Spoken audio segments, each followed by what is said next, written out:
السلام عليكم ورحمة الله وبركاته. الحمد لله الذي كفى والسلام على عباده الذين اصطفى. أما بعد، أعوذ بالله من الشيطان الرجيم. بسم الله الرحمن الرحيم. قد أفلح المؤمنون الذين هم في صلاتهم خاشعون. وقال النبي صلى الله عليه وسلم: الحق والكفر بعدل والكفر ظلما.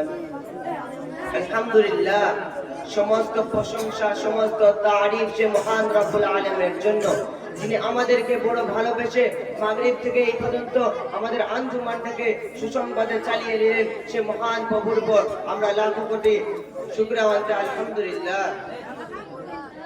তারপরে আপনার নামে, আমার নামে, বিশ্ব নামে জনাবে মুহাম্মদুর রাসূলুল্লাহ সাল্লাল্লাহু আলাইহি ওয়াসাল্লাম, সেই মহান নবীর উপর আমরা লাখো কোটি দরুদ ও সালাম বর্ষিত হতে থাকুক। আল্লাহুম্মা আমিন। ভাই সকল, আমরা সকলেই জানি আজ থেকে 60 বছর পূর্বে এই ভারতবর্ষে ছিল অত্যাচারী জালেম ইংরেজের শাসনে। ইস্ট ইন্ডিয়া কোম্পানি ইস্যু করে ব্যবসার অনুমতি নিয়ে এই ভারতবর্ষে প্রবেশ করেছিল তারা, কিন্তু তাদের উদ্দেশ্য ব্যবসা করা ছিল না। তাদের উদ্দেশ্য ছিল এই ভারতবর্ষের মাল ধন সম্পদকে লুট করে, শোষণ করে নিজের দেশে নিয়ে যাওয়া। কেমন ভাবে যখন 1601 নম্বর খ্রিস্টানদের যখন এই ইংরেজের শাসক ব্যবসা করার অনুমতি নিয়ে এই ভারতবর্ষে প্রবেশ করেছিল, যখন এই ভারতবর্ষে সম্রাট ছিল বাদশাহ জাহাঙ্গীর, বাদশাহ তাদের মনোভাব না বুঝতে পেরে এই ভারতবর্ষে তাদেরকে প্রবেশ করার অনুমতি দিয়েছিল, ব্যবসা করার অনুমতি দিয়েছিল। কিন্তু তারা যে বেঈমান করবে, বিশ্বাসঘাতকতা করবে, বাদশাহ তা জানতো না।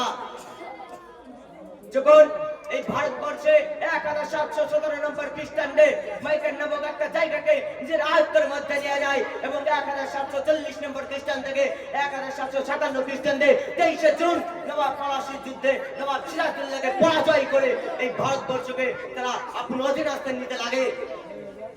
কেমন ভাবে দেখুন, এই ভারতবর্ষের মাল ধন সম্পদকে লুট করে নিজের দেশে নিয়ে যেতে লাগলো।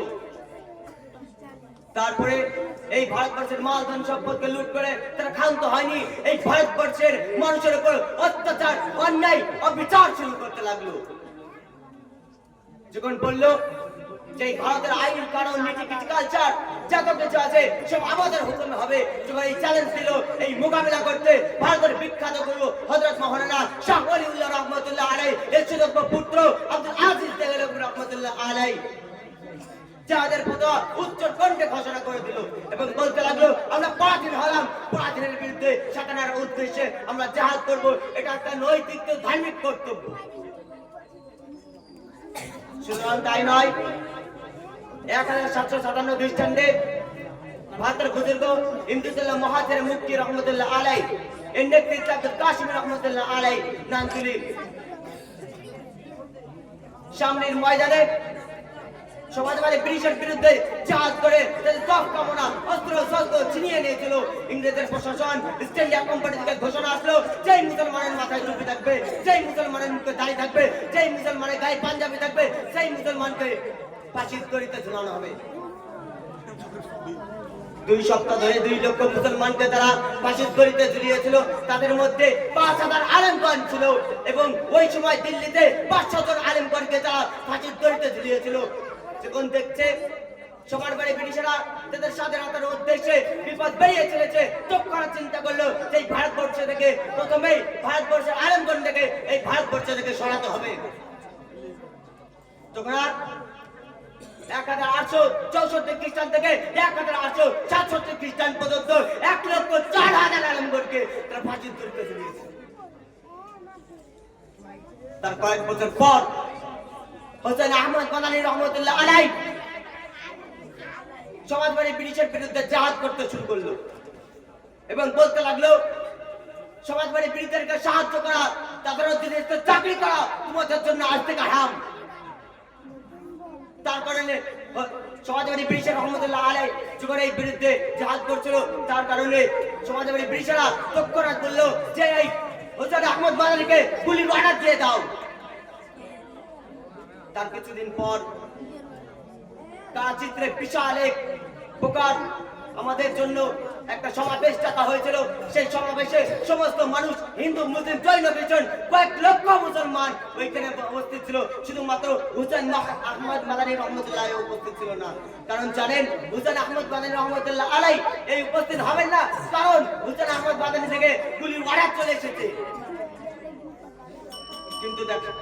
কিন্তু দেখেন হুসেন আহমদ মাদানী রহমতুল্লাহ আলাই একটা কাপড়ের টুকরো কাপড় নিয়ে এই স্টেজে উঠে বললেন, ले फिरती है बुलबुल जो चोंच में लेकिन गुन सहारा नदी कहा, इंग्रेज को खत्म करके कहा, लेकिन हमको खिलौना समझता हो, खिलौना समझे बर्बाद ना करो, हम भी किसी के बने हुए हैं।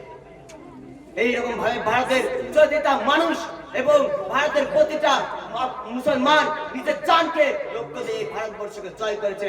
আজ ওই মুসলমানদের যাদের এই ভারতবর্ষে নাম ছিল, যেটা সেই ভারতবর্ষের ইতিহাসের পাতায় নাম নাই। নবী সাল্লাল্লাহু আলাইহি ওয়াসাল্লাম বলেছেন, আল হাক্কু নূর ওয়াল কুফরু বাতিলুন বাতিল ওয়াল কুফরু যুলমান। সত্য হচ্ছে দশজনের দিবানকের নাই, আর মিথ্যা হচ্ছে আমানুষিকের নাই। সত্যকে ঢেকে রেখে কোনদিন দিবানকের নাই, মিথ্যা অপবাদ দিয়ে কোনদিন ইতিহাসকে ঢাকতে পারবে না। এই বলে আমার বক্তব্য শেষ করছি। আলহামদুলিল্লাহি রাব্বিল আলামিন।